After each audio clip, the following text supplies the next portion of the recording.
The last video was bad. Don't watch it.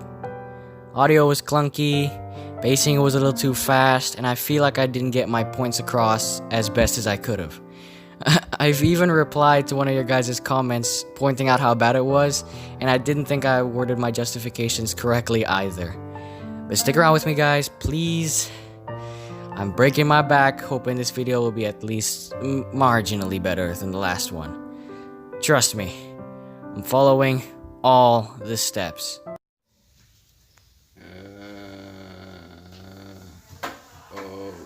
Okay, cool. So Clone Wars. This show was once just that underground cartoon only little kids who were so starved for Star Wars content watched, which Disney then cancelled. And for a long time, that was about it. The few who did watch it, however, remained devastated all this time and continuously praised this show to high heavens, pestering everyone everywhere to watch it. Most of us succumbed to the annoyance and decided to give it a watch, realizing, hey, this Clone Wars stuff slaps. Because of this, the rise of hashtag Bring Back Clone Wars or Save Clone Wars, I forgot what it was, arose. Fans of the show constantly fighting to bring the show back. And after many years... Ladies and gentlemen, we got him.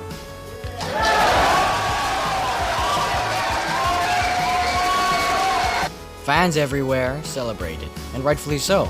I mean, not only does this show sport a great soundtrack, stellar performances, and dope animation, but it managed to do the impossible.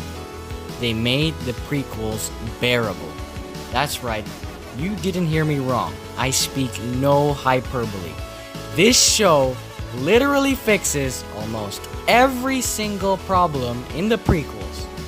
You know those people who love the prequels so much? Well, according to my calculations, that's exactly roughly 90% this show's doing. The first until the 6th season and the 7th season are two different beasts entirely.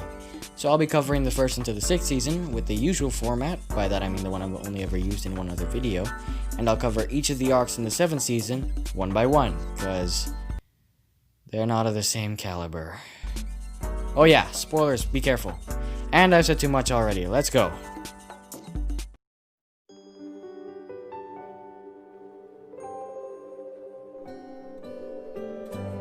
Clone Wars story is structured in an anthology format, meaning each season contains multiple different arcs spanning multiple different episodes with multiple different characters in multiple different scenarios.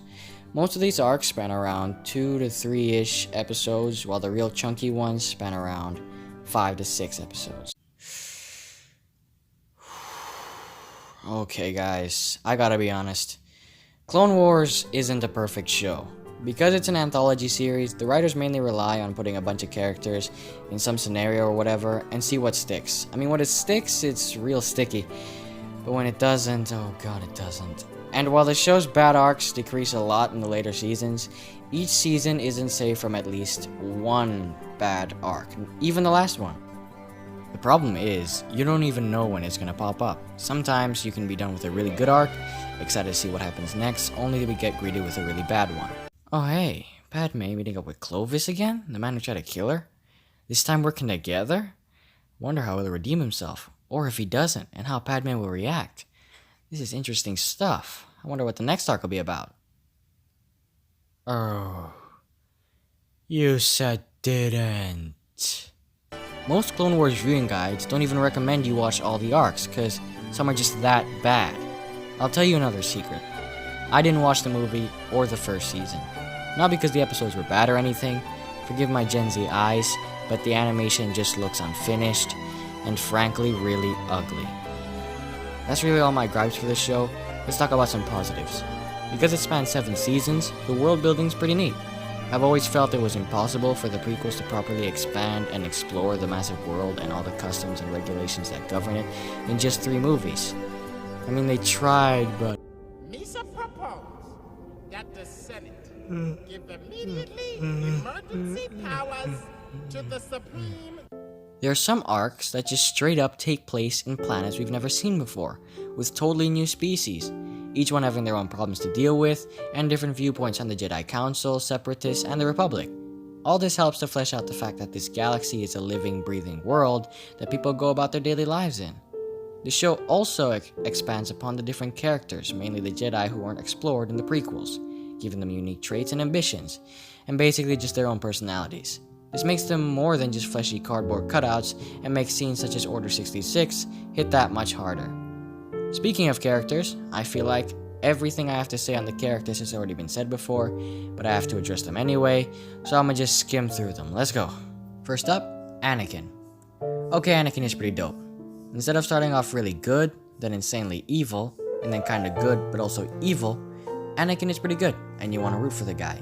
Yet he has his own tactics, killing, which the other Jedi understandably aren't okay with. But his reasons for committing these actions were all for the sake of protecting a loved one, or in self-defense, which make his fall to the dark side make a lot more sense. Next up is Obi-Wan. Obi-Wan's pretty good. The show does a great job depicting just how much of a Jedi this guy is. The show puts him through loads of trials and he never catches a break, yet he never falls to the dark side, and that strong will of his is really nice.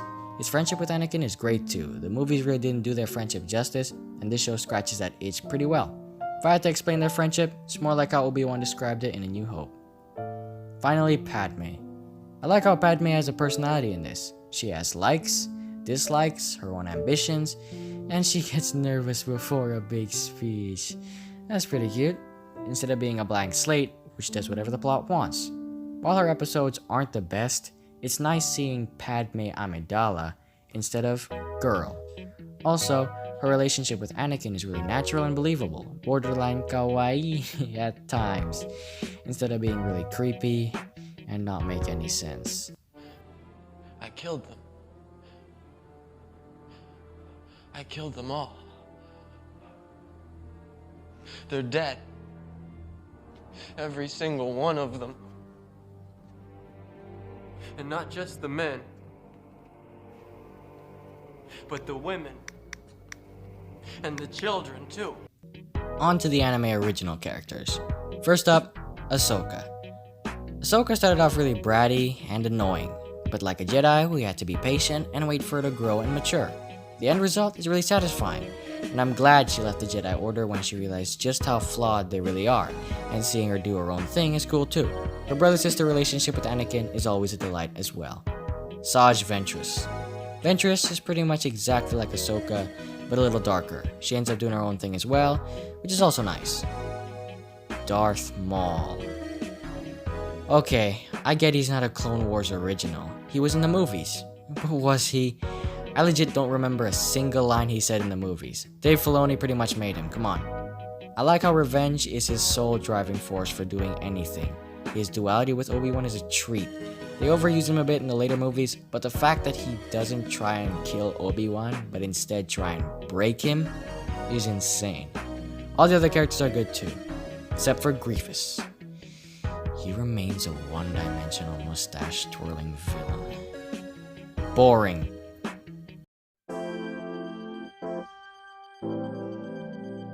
Remember when I said I didn't watch season 1 purely because of the animation? Well, I wasn't lying, but I wasn't fully telling the truth either. I heard the episodes weren't that good anyway, and on normal circumstances, I would watch it, but coupled with the animation, that's a solid pass, brother. Easing in and out, come on, man. He just jumped like 4 stories down. Where's the weight in his body? Come on. Principle 1, people, basics. I'm thankful to announce, however, that the animation greatly improves as the series goes on, with some shots being really cinematic at times, and the animation in the 7th season, oh wow. We'll get to that, be patient you. Yeah, it gets better as the show goes on. Stick around, your eyes will be pleased.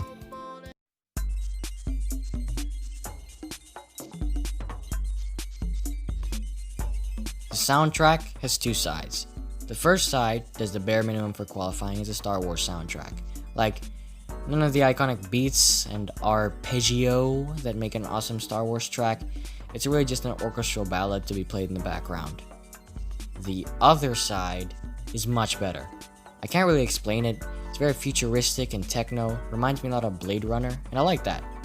Ludwig Göransson's tracks in The Mandalorian almost evoke the same feeling.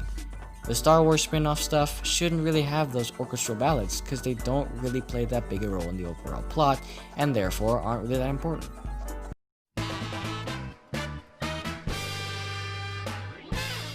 Clone Wars, at least season 1 through 6, has its problems.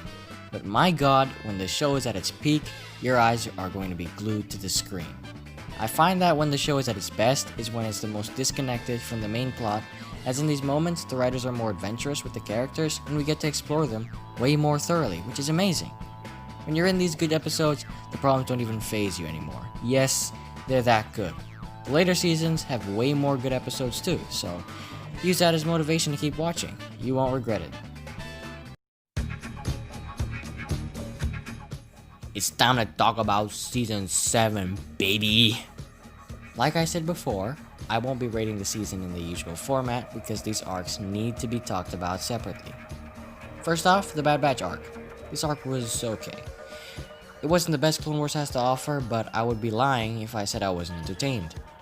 It didn't feel like it belonged in the final season, however. Maybe it's third or fourth season material. I would like to say that I like that they brought Echo back.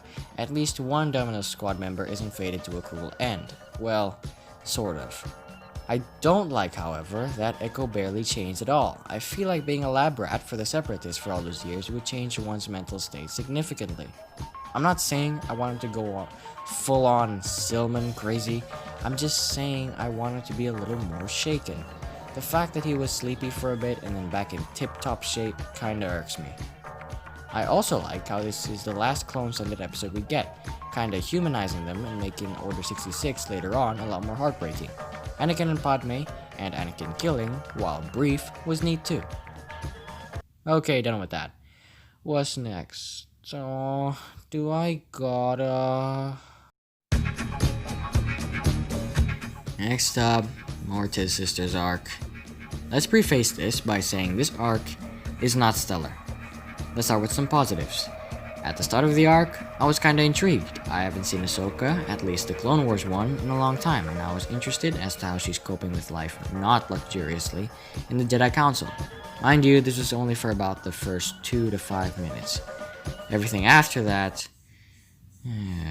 we'll talk about it. It reintroduced Bo-Katan, which sets the events for the glorious final arc quite nicely as well, and while a little cliched, I liked the dynamic between the Mortis sisters too. They had good chemistry. Cliche. Yeah, that's a good word to describe this arc. The hero who used to be part of some organization meets two siblings. The hyperactive and adventurous younger sibling and the more cautious and experienced older sibling, who have their lives ruined due to members of the organization the hero used to be a part of. The hero's involvement seemed to be doing more harm than good. More adventures happen, and eventually the hero tells them that she used to be part of the organization. The siblings don't take easy to it at first, but learn to accept the hero. And you've seen it before. I've seen it before. On to the biggest problem with this. It drags. While binge watching this, me and my brother accidentally skipped an episode ahead. In the recap, it said that Ahsoka and the Mortis sisters end up in jail. Realizing we weren't there yet, we quickly skipped back to the previous episode, only to have Ahsoka and the Mortis sisters end up in jail. I was confused, because I wondered how they were going to pull off being in a prison cell for 20 minutes. But they left the prison cell and went on this dandy-wee adventure, which I couldn't care less about, because they were going to end up back in prison anyway. But even if we didn't know, this episode remains pointless. In fact, I would have preferred it if they did stay in the cell for 20 minutes. Maybe we could have gotten some much-needed character depth, but no. All the info we get is that a Jedi killed their parents. If that's all you're gonna give us, you could easily compress it down to 2 episodes. 3 max, but you're pushing it. Doing this would also make room for more episodes of the final arc, and I don't think anyone would complain if we got more